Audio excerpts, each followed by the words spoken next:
ఈ రకంగా ఇప్పుడు సీనియర్ సిటిజన్స్ అన్న వాళ్ళేమో వాళ్ళ నియరెస్ట్ రిలేటివ్స్ దగ్గర నుంచి మెయింటెనెన్స్ క్లెయిమ్ చేయొచ్చండి, రైట్?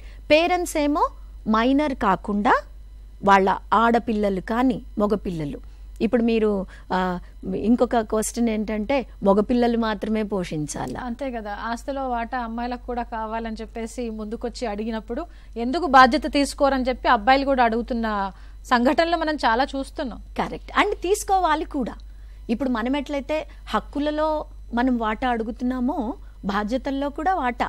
అండ్ ఇంకొకటి ఇక్కడ గమనించాలి శ్వేత గారు, మనం ఇయ్యక్కర్లేదు ప్రాపర్టీ. నేను అదే చెప్పాను కదా, పేరెంట్స్ ఉన్నారు, ఆడపిల్ల మగపిల్లవాడు ఇద్దరు ఉన్నారు, ప్రాపర్టీ ఏం లేదు తల్లిదండ్రికి, అయినా సరే ఇద్దరు ఆడపిల్ల మగపిల్లవాడు ఇద్దరూ ఈక్వల్గా బాధ్యత తీసుకొని తల్లిదండ్రుల్ని పోషించాల్సిన అవసరాన్ని ఈ యాక్ట్ చెప్తుంది. చాలా చక్కగా చెప్పింది చట్టం, చక్కగా చెప్పింది.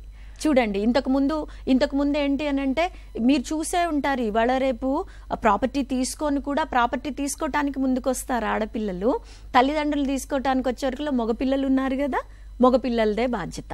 ఇది కూడా ఒక రకమైన లింగభేదం, జెండర్ బయాస్ ఇక్కడ కూడా ఉంటుంది. ఎంతసేపటికి బాధ్యత అనేది మగపిల్లలే తీసుకోవాలి అని.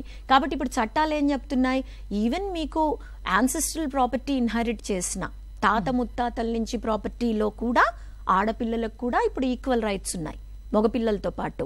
అలానే ఇలాంటి చట్టాల ద్వారా కుపార్సనరీ రైట్స్ ఎప్పుడైతే వచ్చాయో అది ప్రాపర్టీతోటే కదా బాధ్యతలు కూడా వస్తున్నాయి.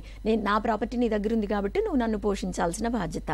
ఎప్పుడైతే ప్రాపర్టీ మీకు ఆడపిల్లలకు కూడా సమానంగా ఇస్తున్నామో ఆడపిల్లలకు కూడా మగపిల్లలతో సమానంగా తల్లిదండ్రుల్ని చూసుకోవాల్సిన బాధ్యత.